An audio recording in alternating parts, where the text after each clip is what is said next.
때는 조선 중기, 남도 땅 깊은 골짜기 끝자락에 자리한 작은 마을. 세상의 모든 소음이 잠든 듯 고요한 그곳에 금방이라도 쓰러질 듯한 초가집 한 채가 위태롭게 서 있었습니다. 지붕은 성긴 집단 사이로 군데군데 구멍이 뚫려 비가 오는 날이면 방 안은 온통 물바다가 되기 일쑤였고 마당에는 사람 키만큼 자란 잡초가 무성에 흡사버려진 폐가와도 같았습니다. 한때 이 집은 마을에서 손꼽히는 부유한 가문이었습니다. 박서준의 아버지 댁까지만 해도 기름진 논밭을 여러 마직이나 소유하고 일꾼을 부려 농사를 지을 만큼 넉넉했지요. 하지만 연이은 가뭄과 탐욕스러운 관리의 수탈, 그리고 집안의 기둥이었던 아버지의 갑작스러운 죽음은 한순간에 모든 것을 앗아갔습니다. 논밭은 빚잔치에 하나둘 팔려나갔고 이제는 낡은 집 한 채와 늙은 어머니, 그리고 30이 넘도록 장가도 못 간 아들 서준만이 덩그러니 남았습니다. 해가 지면 마을의 다른 집들은 저마다 등잔불을 밝혀 따스한 빛을 나누었지만 유독 이 집만은 칠흑 같은 어둠 속에 잠겨 있었습니다. 등잔에 넣을 기름 한 방울 살 돈조차 없었기 때문입니다.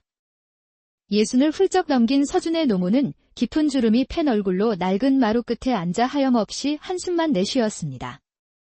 세월의 무게와 지독한 가난이 그녀의 어깨를 무겁게 짓누르고 있었습니다. 아들 서준은 훤칠한 키에 반듯한 얼굴을 가졌지만 몰락한 가세는 그의 눈빛에서 총기를 앗아가고 어깨를 움츠러들게 만들었습니다. 그는 그저 마당 구석에 쭈그려 앉아 멍하니 하늘만 바라볼 뿐이었습니다. 아들아, 우리 집에 등잔불이 꺼진 지가 벌써 3년이 흘렀구나. 노모의 목소리는 마른 잎사귀처럼 바싹 말라 있었습니다. 3년 전 마지막 남은 논을 팔아 빚을 갚은 그날 밤부터 집안의 빛은 완전히 사라졌던 것입니다. 어머니, 곧 괜찮아질 겁니다. 제가 어떻게든 해보겠습니다. 서준은 힘없이 대답했지만 뾰족한 수가 없었습니다. 배운 것도 가진 기술도 없는 그가 할 수 있는 일이라곤 고작 남의 집 허드레실이나 나무를 해다 파는 것뿐이었습니다. 마을 사람들은 이 불쌍한 모자를 안타깝게 여기면서도 가난은 옵는 병이라도 되는 듯 슬슬 거리를 두었습니다. 그러던 어느 날 이 적막한 집에 믿을 수 없는 소식이 전해졌습니다. 이웃 고을에서 학식 높기로 이름난 선비의 딸 이수아 아가씨가 이 집으로 시집을 오겠다는 것이었습니다. 수아는 20살의 고운 처녀로 달처럼 흰 얼굴에 별처럼 맑은 눈을 가진 아가씨였습니다. 분홍 저고리에 자줏빛 치마를 입은 그녀의 모습은 폐가와 같은 이 집에 어울리지 않게 너무나도 고왔습니다. 수아의 아버지는 비록 벼슬길에는 나아가지 않았으나 마을 모든 이의 존경을 받는 학자였습니다. 그런 귀한 집안의 딸이 어째서 몰락한 박씨 집안으로 시집을 오려 하는지 아무도 이해할 수 없었습니다. 사실 수아에게는 남들이 모르는 사연이 있었습니다. 그녀의 아버지는 해안이 밝아 일찍이 딸에게 말해주었습니다. 너는 가난한 집으로 시집가 그 집안을 일으켜 세울 귀한 운명을 타고났느니라. 그러던 중 장터에서 우연히 서준을 보게 된 수아는 그의 공허한 눈빛 속에 숨겨진 선량함과 깊은 슬픔을 발견하고는 자신의 운명을 직감했던 것입니다.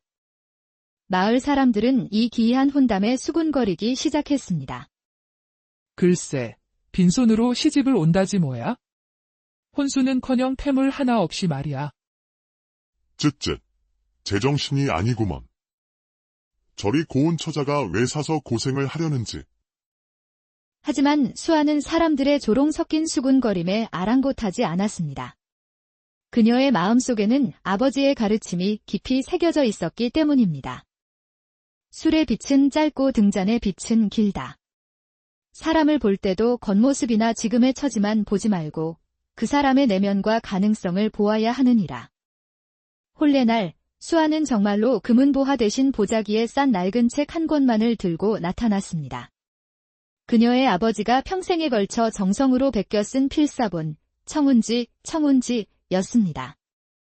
청운지는 푸른 구름의 뜻이란 의미로 높은 이상을 품고 학문에 정진하라는 뜻이 담긴 책이었습니다. 그 책에는 유교 경전의 핵심 구절부터 가난을 부끄러워 말고 무지를 부끄러워하라, 늦게 핀 꽃일지라도 향기를 두려워 말라화 같은 격려의 글궈들이 가득했습니다. 수아는 무릎을 꿇고 두 손으로 공손히 책을 받들어 노모에게 올렸습니다. 어머님, 이것이 저희 집안의 가보입니다. 비록 금은보화는 아니오나 그보다 더 귀한 지혜와 가르침이 담겨 있습니다. 노모는 떨리는 손으로 책을 받아들고는 눈시울을 붉혔습니다.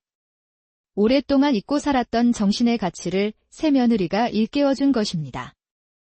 아이고, 고맙고 귀한 아가로구나. 우리 집 혼수는 다른 것이 아니었어. 바로 믿음 한상이었지? 서준은 난생 처음으로 책이라는 것을 가까이에서 보았습니다. 까막눈인 그에게 글자들이 가득한 책은 그저 신기하면서도 막연한 두려움의 대상일 뿐이었습니다. 첫날 밤, 수아는 가장 먼저 낡은 등잔을 찾아 먼지를 닦고 심지를 정성껏 다듬었습니다. 그녀의 가늘고 하얀 손길은 마치 춤을 추는 듯 우아했습니다. 부싯돌을 치자 작은 불꽃이 일어나며 3년 만에 집안의 등불이 밝혀졌습니다. 칠흑 같던 방 안이 따스한 황금빛으로 물들자 모든 사물이 생명을 얻은 듯 되살아났습니다. 방 밖에서 그 모습을 지켜보던 노모는 조용히 눈물을 훔쳤습니다. 며느리가 꺼져가던 집에 희망의 불씨를 되살린 것만 같았습니다. 등잔불 아래 마주 앉은 두 사람. 서준은 살면서 처음으로 마음의 평온을 느꼈습니다. 술로도 달랠 수 없었던 외로움과 절망이 따스한 불빛 앞에서 스르르 녹아내리는 듯 했습니다. 다음 날 새벽부터 수아는 바구니를 들고 산으로 향했습니다. 그녀는 아버지에게 배운 약초 지식을 활용해 도라지, 더덕 같은 귀한 약재들을 캐와 장터에 내다 팔기 시작했습니다. 그녀가 파는 약재는 품질이 좋고 값도 합리적이어서 금세 입소문이 났습니다. 장터의 큰 상인인 최객주도 그녀의 성실함을 알아보고 꾸준히 약재를 사주며 든든한 후원자가 되어주었습니다. 이 댁 약재는 물건이 다르구먼. 다른 곳과는 비교가 안 되겠어. 앞으로는 나에게만 대주시게. 아내가 집안에 생기를 불어넣자 서준도 조금씩 변하기 시작했습니다. 하지만 그 변화를 가로막는 그림자가 다가오고 있었습니다. 어느 날 저녁, 서준의 오랜 술친구인 김민호가 찾아왔습니다. 그 역시 몰락한 집안의 자제로 매일 서준과 술로 세상을 한탄하던 처지였습니다. 서준아, 요즘 왜 이러는가? 계집 치마 폭에 쌓여서 예전 같지가 않구나. 민호는 함께 나락에 머물던 친구가 자신만 두고 일어서려는 듯하자 참을 수 없는 배신감과 시기심에 사로잡혔습니다. 그깟 책으로 배가 부르더냐? 그 계집이 가져온 종이 쪼가리 몇 장으로 뭘 하겠다는 게냐? 서준은 친구의 조롱에 아무 대꾸도 하지 못했습니다. 아직 그 자신도 책의 가치를 깨닫지 못한 채 오랜 친구의 비웃음에 마음이 흔들렸던 것입니다. 그날 밤, 민호가 돌아간 후 서준은 홀로 등잔불 아래 앉아 청운지를 펼쳐보았습니다. 그를 모르니 그저 그림 보듯 책장을 넘기던 그의 눈에 익숙한 구절 하나가 들어왔습니다. 수아가 가끔 소리내어 읽어주던 구절, 가난을 부끄러워 말고 무지를 부끄러워하라. 그 순간 마치 번개를 맞은 듯 서준의 머릿속이 환해졌습니다. 지금까지 자신이 가난 때문에 주눅들어 살았는데 정작 부끄러워해야 할 것은 자신의 무지였다는 깨달음이었습니다. 아, 내가 그동안 얼마나 어리석었던가. 그는 가슴을 치며 통곡했습니다. 30이 넘도록 글 한자 배우지 않고 살아온 자신이 한없이 부끄러웠습니다. 동시에 희망이 싹 텄습니다. 이제라도 늦지 않았다면? 며칠 후, 민호가 다시 찾아와 새로 생긴 주막에 가자며 서준을 유혹했습니다. 가자, 서준아. 예전처럼 진탕 마시고 놀아보자. 언제까지 그렇게 답답하게 살 텐가? 서준이 망설이는 순간 수아가 등잔을 들고 방으로 들어왔습니다. 그의 눈에는 두 개의 빛이 보였습니다. 친구가 든 술병의 차가운 반짝임과 아내가 든 등잔의 따뜻한 빛. 태호는 잠시 갈등했지만 이내 마음을 정하고 조용히 말했습니다. 민호야, 미안하네. 오늘은 책을 읽어야겠네. 그날 밤부터 서준은 수아에게 글을 배우기 시작했습니다. 30 넘어 시작한 공부는 더뎠지만 그는 어린아이처럼 열심히 배웠습니다. 그러던 어느 여름, 긴 장마가 이어졌습니다. 낡은 지붕의 구멍으로 빗물이 새어 들어와 하필 서준이 있던 청운지 뒤로 떨어졌습니다. 정성껏 쓴 글씨들이 시커먼 먹물과 함께 번져나갔습니다. 유일한 책이 망가지는 것을 본 서준은 절망했습니다. 하지만 수아는 당황하지 않았습니다. 그녀는 쌀뜨물을 받아와 조심스럽게 책장을 하나하나 닦아내고 참기름을 묻힌 붓으로 글씨를 문지른 뒤 무거운 돌로 눌러 말렸습니다. 서방님, 추적천석, 수적천석이라 하였습니다. 물방울이 바위를 뚫듯 정성을 다하면 글씨도 살릴 수 있답니다. 며칠 후 책이 마르자 놀랍게도 번졌던 글씨들이 대부분 되살아났습니다. 서준은 시련을 겪고 다시 살아난 글씨들을 보며 깊은 감동을 느꼈습니다. 그는 무지를 부끄러워하는 자는 지혜의 문에 들어선다는 구절을 읽으며 뜨거운 눈물을 흘렸습니다. 하지만 평화는 오래가지 않았습니다. 어느 날 밤, 빚에 쫓겨 만취한 민호가 들이닥쳤습니다. 이깟 때문에? 이 종이 쪼가리 때문에 나를 무시하는 것이냐?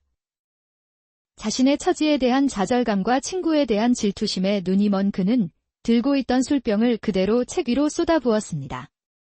책은 순식간에 술에 흠뻑 젖어 엉망이 되었습니다. 하지만 서준은 화를 내지 않았습니다. 오히려 술에 취해 비틀거리는 친구를 말없이 부축하여 집 밖으로 내보냈습니다. 친구의 처지를 불쌍히 여긴 것입니다. 그날 밤, 수아는 또다시 밤을 새워 젖은 책을 살려냈습니다. 그녀의 지극한 정성으로 다음 날 아침 절반 이상의 글씨가 기적처럼 되살아났습니다. 등하불명, 등하부명, 이라 하더니 내가 바로 곁에 있는 당신의 귀함을 미처 몰랐구려. 그러나 이 일로 마을에는 서준이 가진 책이 과거 시험 답안지라더라는 흉흉한 소문이 퍼졌고 결국 관아에서 조사를 나왔습니다. 관리는 책의 필체와 종이의 연대를 꼼꼼히 살피고 최객주와 같은 증인들의 말을 들은 후에야 모든 것이 헛소문임을 밝혔습니다. 이 책은 수십 년에 걸쳐 한 사람이 쓴 지혜의 기록이지 부정을 위한 답안지가 아니다. 헛소문을 퍼뜨린 자들을 엄히 다스릴 것이다. 진실이 밝혀지자 민호는 마을 사람들 앞에서 서준에게 큰 절을 올리며 사죄했습니다. 내가 죽을 죄를 지었네? 이 못난 친구를 용서하게. 나도 오늘부로 술을 끊고 새 사람이 되겠네?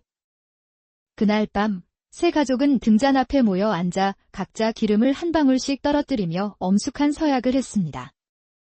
술의 불은 끊고 글의 불은 있는다. 그 맹세 이후 서준의 공부는 더욱 깊어졌습니다. 마침내 과거 시험날, 그는 떨리는 마음으로 답안을 써내려갔습니다. 화려한 미사여구 대신 자신의 삶에서 깨달은 진심을 담았습니다. 배움은 백성을 위한 등불이며 진정한 선비는 그 등불을 높이 들어 어둠을 밝혀야 한다. 며칠 후 합격자 발표의 날 시험관의 우렁찬 목소리가 울려 퍼졌습니다. 갑과 제일, 장원 급제자, 박서준. 군중 속에서 환호성이 터져 나왔습니다. 얼마 전까지 까막눈이었던 서준이 수많은 선비를 제치고 장원 급제를 한 것입니다. 군중 속에서 민호가 감격의 눈물을 흘리고 있었습니다. 벼슬에 오른 서준은 부와 권력을 탐하지 않았습니다. 대신 고향의 서당을 열어 가난한 아이들에게 무료로 글을 가르쳤습니다. 수아 역시 여성들을 위한 강습을 열어 글과 생활의 지혜를 나누었습니다. 술을 끄는 민호는 짐꾼이 되어 묵묵히 그들을 도왔습니다. 한 사람의 변화에서 시작된 빛은 온 마을을 환하게 비추었습니다. 비단 이불은 겨울 한철 덮지만 믿음으로 짠 이불은 평생을 덮는 법이란다. 훗날 마을 어귀에는 비석이 하나 세워졌습니다. 그 비석에는 이런 글귀가 새겨졌습니다. 불은 기름을 만나고 사람은 믿음을 만나 빛이 된다. 한 부부가 밝힌 작은 등잔불은 꺼지지 않고 지혜와 희망의 빛이 되어 오늘날까지도 많은 이들의 마음속에 오래도록 타오르고